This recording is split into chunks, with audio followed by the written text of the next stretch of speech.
Hi guys, my name is Esther Daniel and you're welcome to my YouTube channel. So in today's video, Nigga, I'm fit, nigga. That Nigga right there. Yeah, you do, nigga. Stop playing. Yeah, you can that.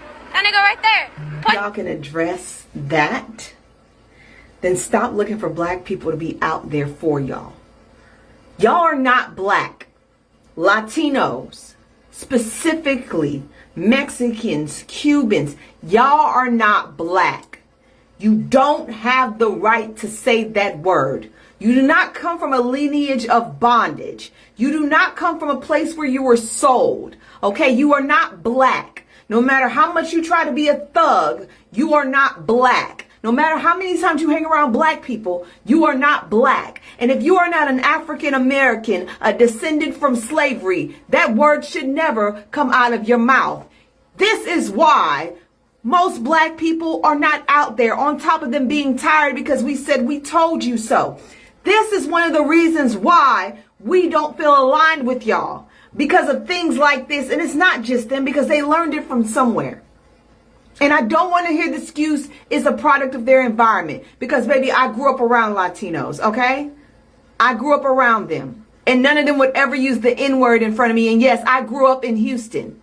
So don't bring the Texas shit in there either, because that's BS. They would get checked. And I do mean by the chin. Until y'all can address that shit, don't say nothing to black people. Fix your house first before you go outside. I just saw the video of the protester calling the cop the N-word, and that's why I can't be at that protest. That is why I can't be at that protest. You guys are in my comments right now trying to say I'm selfish, and it's like a dangerous way of thinking, because I made a video saying that I understand why black people don't want to fight alongside you and protest with you, because if you call somebody the N-word and we call you out for it, you guys are going to get angry, and you guys are going to invalidate it and tell us to shut the fuck up because there's bigger stuff to worry about. How are you protesting oppression? You are protesting your fucking oppression, getting caught on video, calling black people slurs. And yeah, so this is why I understand why they don't want to protest with you. This is why I understand why they don't want to fight alongside you. This is why we have been telling you to figure out the anti-blackness within your community if you expect us to fight with you. I am sick of people coming in my comments telling me that I need to change my way of thinking because my mindset is so dangerous. My mindset is not dangerous. Your mindset is very dangerous for every single black person. You encouraging black people to go to protest for racist people. Go to a protest and fight alongside people who are going to call them the N-word and use slurs meant for them on people around them. Are you for real?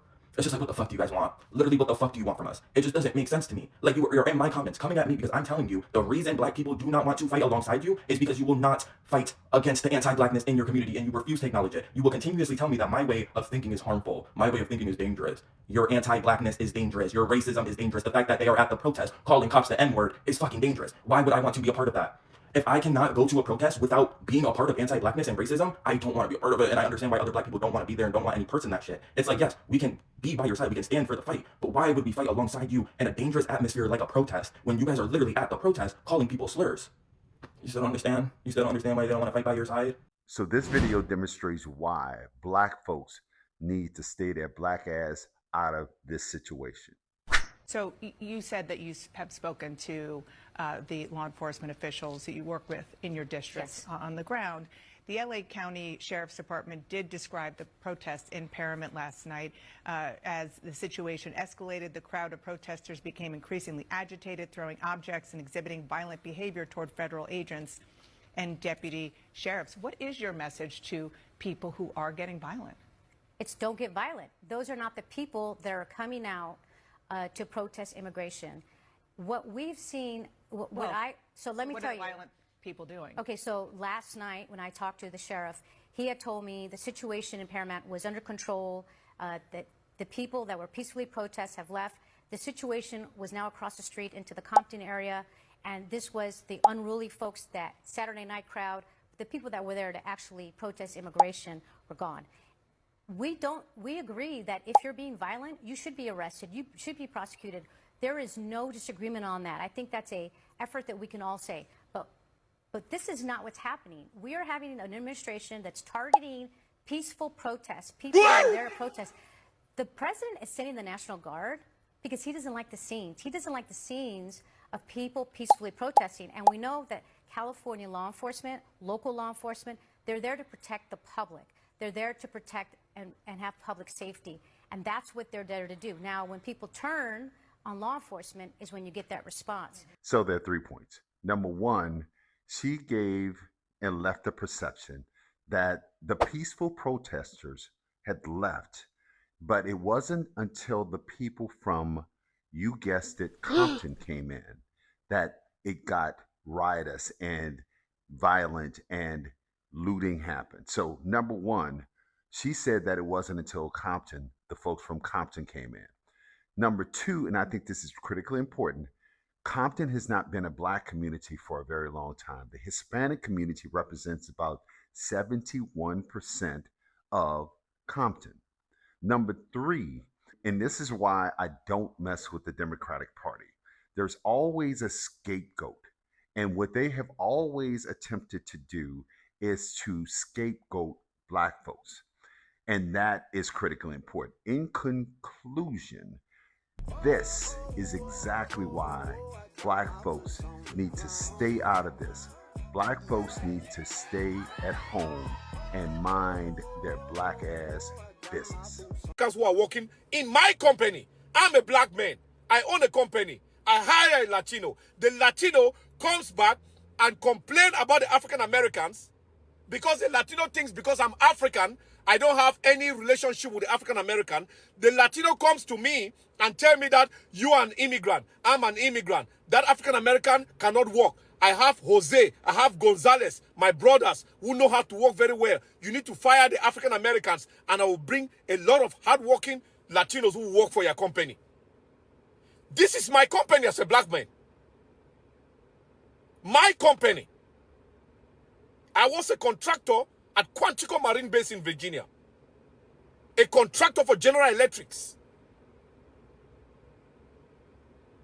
And the Latino workers that are hired, they are snitching on the African American workers that are hired for me to fire the African Americans so they can bring Latinos to take their place. So y'all want black folks to come and fight with y'all, come stand on the front line like we always have. But ain't this the same group that refuses to stop saying the N-word? This ain't the same group that was being racist in Zoe Spencer comments when she was going back and forth with that Hispanic creator? But now y'all want our help. Okay, interesting.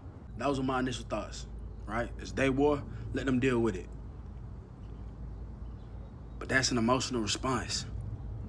Okay, that's pure bitterness, that's wrong. There's no sense of righteousness in that mindset. And even though it's not our fight, it is our fight. Okay, because today, it's Hispanics and Latinos. But the only reason why we not grouped up with them is because technically, legally, we were born here. Okay, he arresting them. That nigga trying to annihilate our whole community. And to those of y'all that's making an argument of, well, undocumented immigration is illegal. This what happen when you break the law anywhere. Bro, this nigga put out a quota. This nigga Trump put out a quota, meaning these officers are required to meet a certain number of arrests. Anytime you put a quota on something, bruh, it's bound for you to run into some outlawed, unlawful shit. You forcing the issue. This nigga dropping 2,000 National Guardsmen to arrest these folks, tear these people away from their families. Nigga, Flint, Michigan still ain't even got clean water. Motherfucking elementary schools, middle schools, high schools getting shot up. And this is what we prioritizing. If you won't see nothing wrong with that, bro, you just as fucked up. So to my black folks, it is our fight. Okay, we can't adopt the same mindset as our oppressors. All right, they want us to divide. That way it's easier to take us out. Cause today, it's Hispanic and Latinos. But that motherfucker in the White House, he don't look at us no differently. He itching to get us up out of here. It's only a matter of time. All right, we gotta be a part of the change that we want to see. It is sad and frustrating to see some Latinos blaming black people for violence during protests or using slurs like towards black cops. That's not justice, that's anti-blackness. We can't fight racism while copying the same hateful system we claim to be victims of. Black people are not our enemy. Oppression is. Instead of pointing fingers, we need to check our own communities, unlearn that racism and stand in real solidarity. Anything less is hypocrisy. Anyway, guys, what do you think about this whole situation? Don't forget to drop your opinion in the comment section below. Thank you for watching this video. Don't forget to subscribe to the channel and also share the video. Hope to catch you on the next one. For now, bye.